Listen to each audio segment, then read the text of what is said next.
Good morning mga ka-fam. We are bound to Katiklan today and to have a 4-day vacation at Boracay. This is our third time in Boracay actually. One was 2010, then 2014, and today, or this year. Our accommodation is at La Carmela. Quick tour, so this is our room. It's convenient naman with two beds. May sala, and then ito yung CR nila, very convenient din, maganda, malinis. So sad na wala ang aming anak na dapat ay tatlo kami dito sa room na to ngayon. And so yan, quick tour lang tayo. Good naman para sa pagstayhan natin. And this is the view of the Boracay. Hindi pa rin siya nagbabago sa ganda. Actually, mas gumanda pa siya, mas luminis mula nung na-improve ito under the Duterte administration. So let's have a quick lunch kasi kararating lang namin. Kinunan ko na.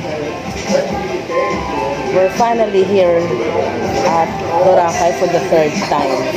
Pero ang laki ng pinagbago. 2011 tayo una nagpunta. 2010. Tapos 2014. Tapos ngayon ulit. Pero sayang kasi hindi namin kasama si Hana. Kasama namin siya sa buke, pero hindi siya nakaka-uwi on time. So ayun, gutom na kami kaya lunch muna. Ayan. Kaya yung baso mo ha, yan. Dalawa lang yung baso. Pwede na rin. Okay na. Okay na to? Oo. Or papap ako na kanibag.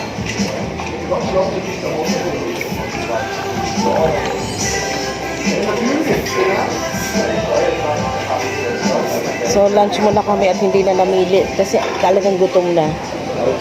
Mamaya na lang kami mamimili ng kakainan sa dinner. Yung medyo relax na.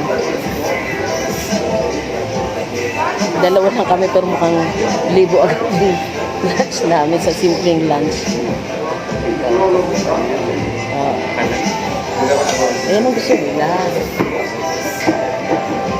Pati nga yun, ang puti ng babae, pero nagbibilad sila kasi gusto nila umitim.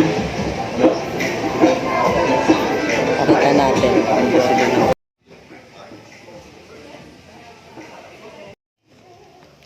Okay, dahil super gutom na, kain agad. Hindi na po kami namili kung ano na lang. Sisig and buffalo wings. Wala pa yung kay Saldi.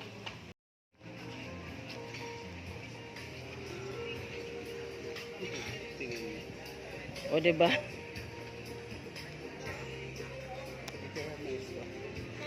Hindi, gusto nila yun. Saan? Ah, oo.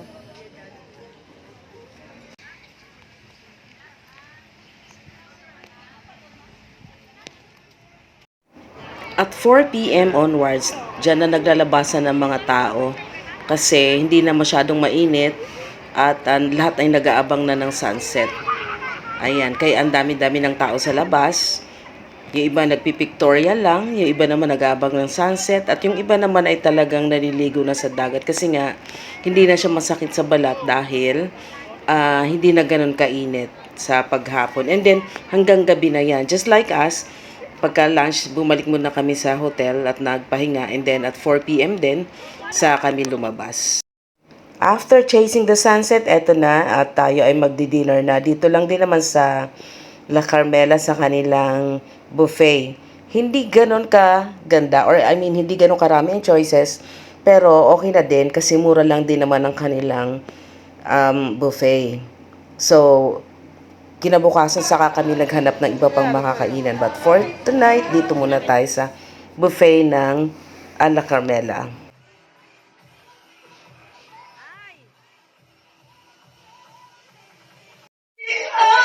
Happy ka? Yeah. Bakit? Kasi yung sponsor yung unika iya namin. Nakasama dapat. Yun, hindi na naman nakasama. Kaya nga, pangalawa na to. Una yung sa Cebu noon, no? Hindi ako gaano, ito kulang. Kaya nga, kala namin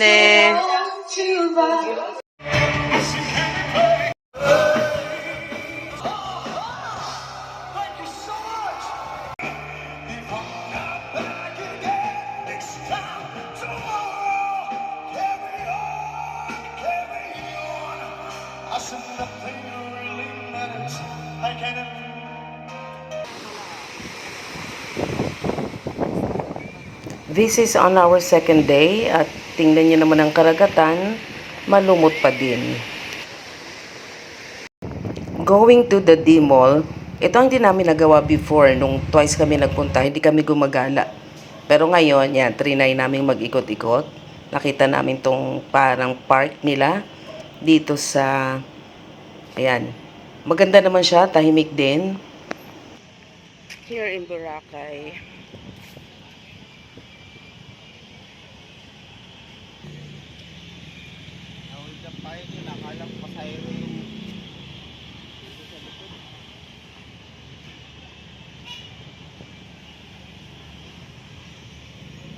Ito wala pa to nung pumunta tayo, no? Layo na talaga, no? From 2014. Oo. Coco Mama. Ano yun yung pure na basta pero ang pinakabaon ng ano coconut, doon yung ice cream at saka ano.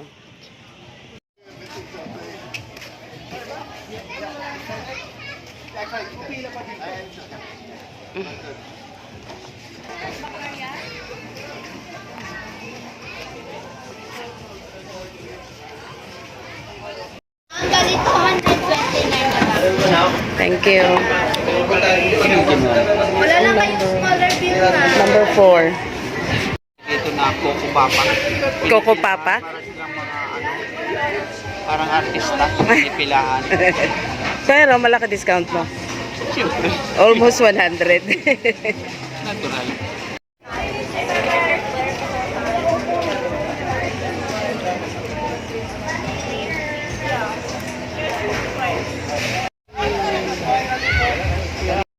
Yan. Low tide siya. Tapos, ayan, marami pa ring ano, ang tawag dyan de? Lumot. Pero, okay pa din. Pawala na siya kasi pa April daw, wala na yan.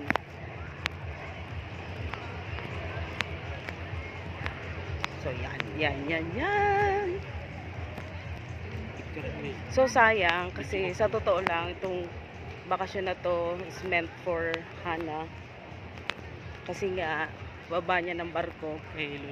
Supposed to be nung 10, 11. Pero, na-extend siya dahil sa giyera dun. Kasi ang exit niya talaga is Doha, Qatar from Barcelona. Ngayon, hindi pa rin okay dun.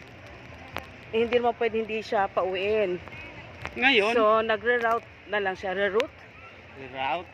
Okay. Ngayon, So, from Venice to Istanbul na siya. Yun yung way niya para makauwi. Kaya lang, nabook na kasi to as early as November.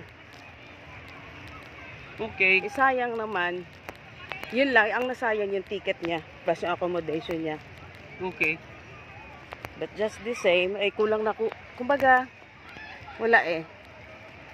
Ganon talaga.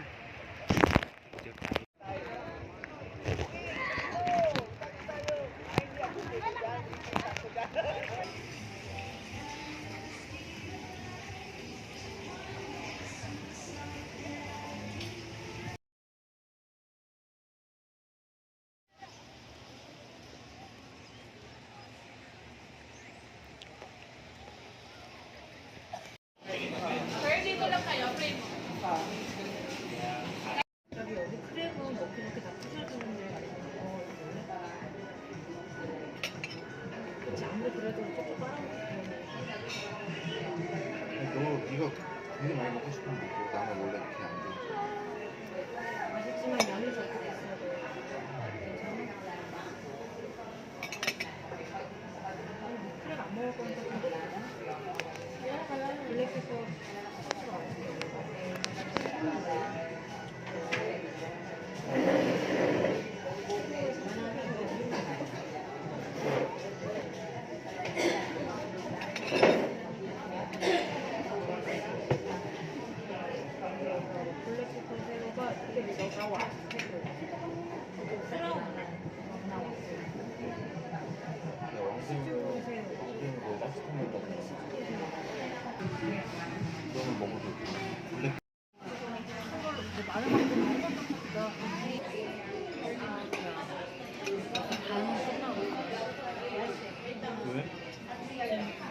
1박인데 오늘까지 하면 2박이잖아.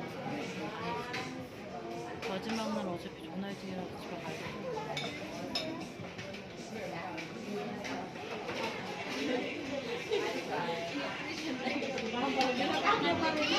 Ano?